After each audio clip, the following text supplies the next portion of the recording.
Hey everyone, this is Delta and welcome to another Minecraft video. This video will be on the 1.3 update. The update's not out yet, however I said in my last video for my snapshot that I will actually go over the entire update thus far. So this is all of 1.3 snapshot update, so I was going to go over the entire lot. I picked out some of the better things in this, which we'll show you today. So we'll get started straight away. And we'll go to the first one, which is the upside down levers, or levers, however you say it. And we now have this ability to place levers upside down on top of the ceiling, which is really great, and it allows us to make more compact redstone and whatnot, and so it's pretty cool. The next one is the level 30 enchanting. So if it's got a sword here, we can enchant. With creative mode, you get the max level already, so we don't have to have any experience with this one, but we've got a setup over here.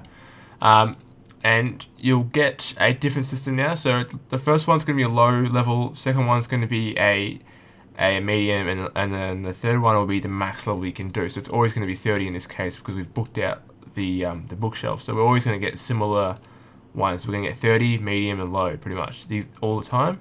And so we do a 30, so it's looting too. Oops.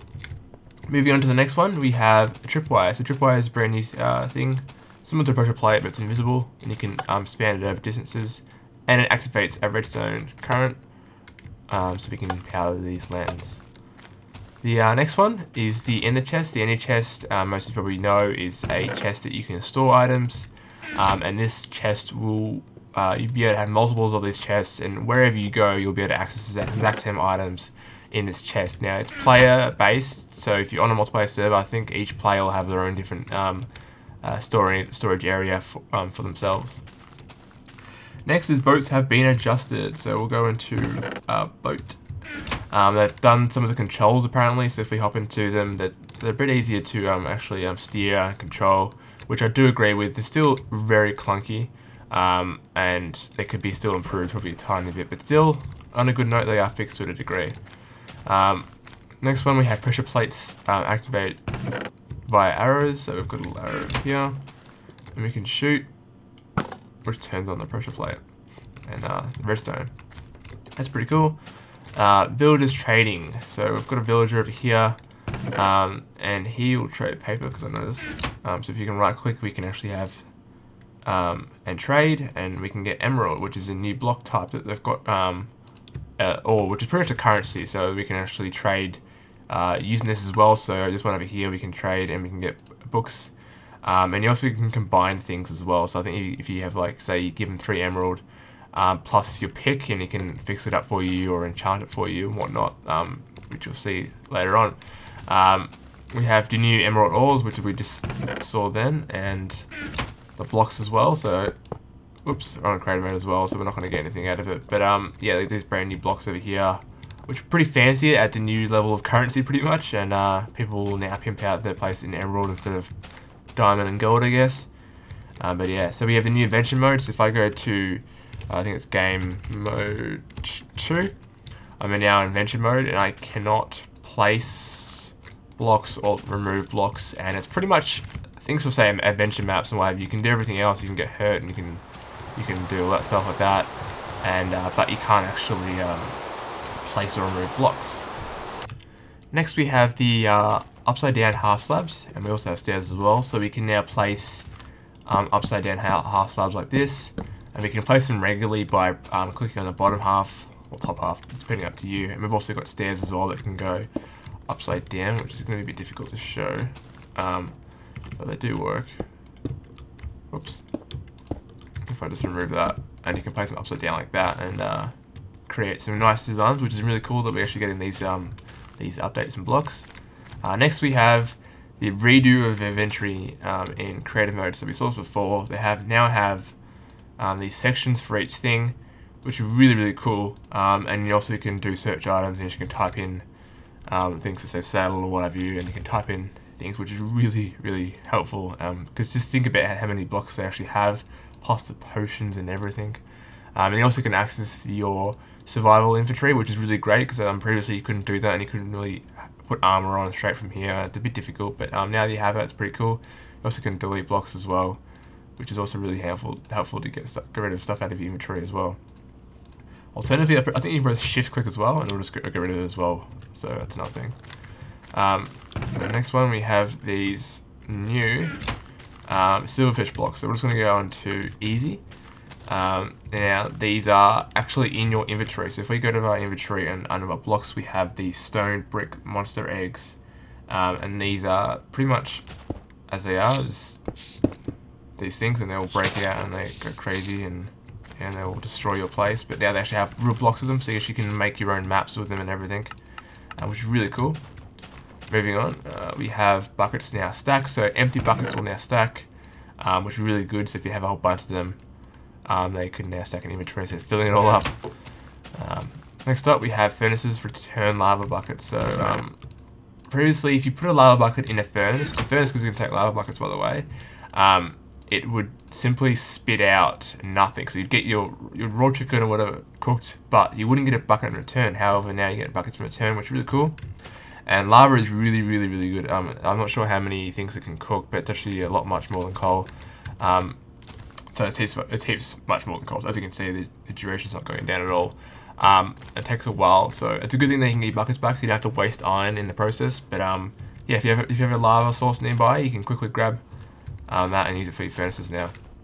So we have better stars. So what I'm going to do is quickly change it to nighttime, and we will see some stars. So, okay, it's now nighttime, and you can see the stars are much more smaller now. They're more like pixels, and they're really cool. So we actually can get this nice effect of these little stars and the moon and everything. So it's actually really, really cool, and I quite like the upgrade that you see. So yeah, moving on. So up next, we have the new gravel texture. It's been altered. I never liked the gravel texture to begin with. But I still don't really like this one. I actually prefer the old one, to be honest. It just seems too big and clunky. So that's my opinion. But it's different. It's unusual. But I still really like the first gravel texture to begin with. But I still don't really like this one either. So yeah. We now have coca plants. So these plants are what produce seeds. If I was the cacao seeds, or coca seeds, however you say it.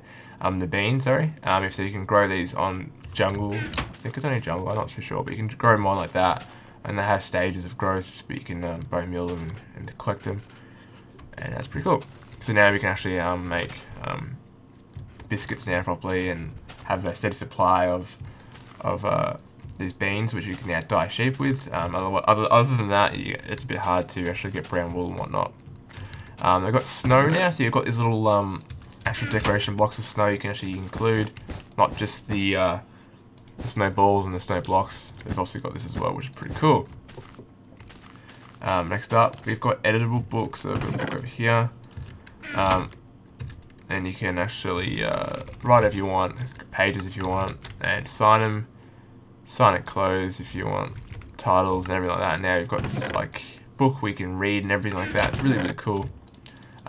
So it adds some more invention maps to that book. You can actually use it to tell stories and everything in inventions.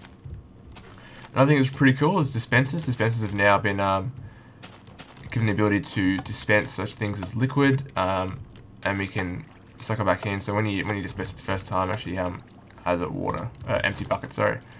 You can do lava as well.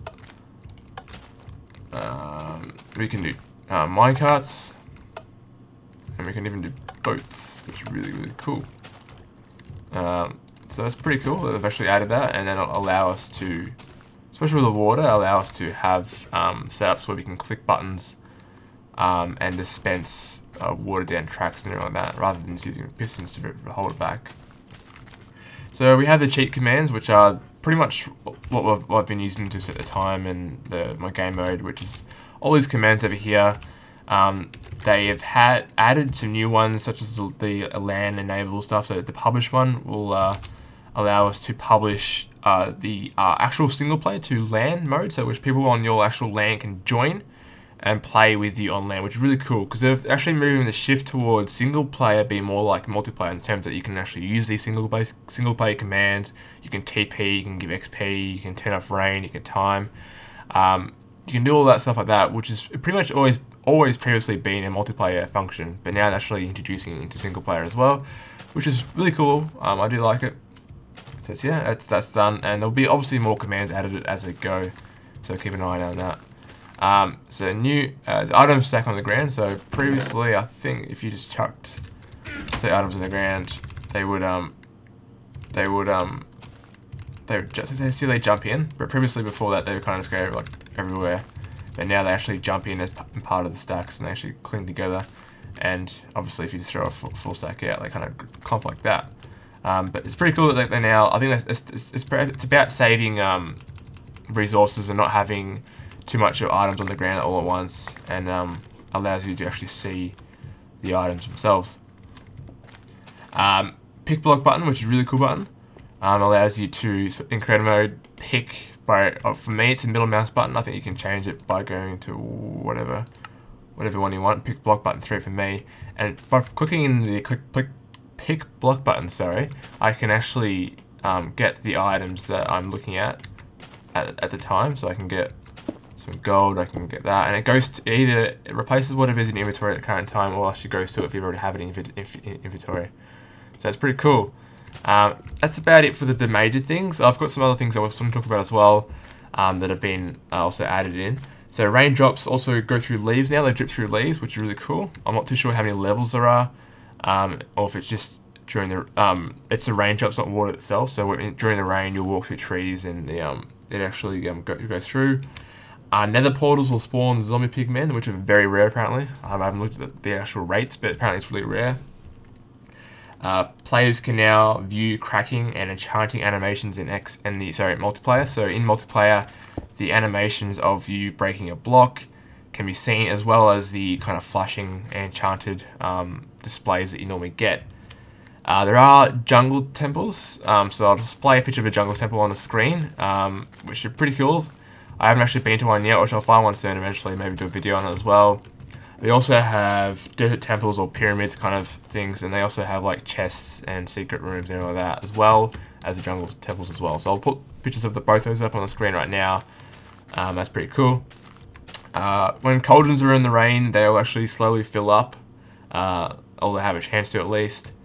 And also there's now a large biome option on the main menu, which you can now select, which will allow you to pretty much, I think, upscale every single biome that you have.